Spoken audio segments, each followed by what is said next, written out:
UN Habitat has just launched its World Cities Report 2026, focusing on the global housing crisis.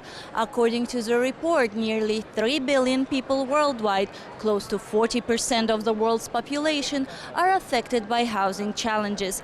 These include unaffordable housing, shortages of adequate homes, poor living conditions, and limited access to basic services.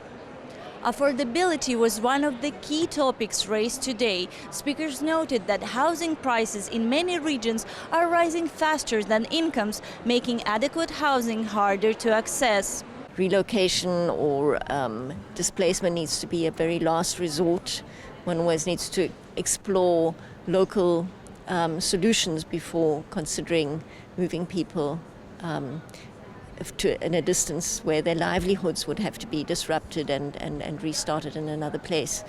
So I think that also means that yes, climate does affect local informal housing, but that's where we have to put all our efforts into innovative engineering solutions, and often these are solutions that are upstream. If you look at our data on affordability, they experience high levels of affordability as well. Very expensive housing.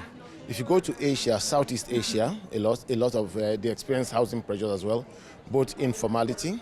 They also experience issues relating to climate resilient housing, and they also experience the high cost of housing. In fact, Hong Kong has been deemed to have the highest levels of unaffordability, whereby you need 21 years of income to be able to afford a modern house in Hong Kong. So these are some of the issues. A lot of Asian countries, a lot of African countries, and also a lot of Latin American countries. The panel also focused on displacement and climate challenges. According to the report, climate-related hazards could destroy around 167 million homes by 2040. At the same time, more than 123 million people worldwide have been forcibly displaced, placing additional pressure on urban areas and housing systems. Another issue raised during today's discussion involved informal housing. Experts argued that informal settlements should not automatically be viewed as a problem to eliminate.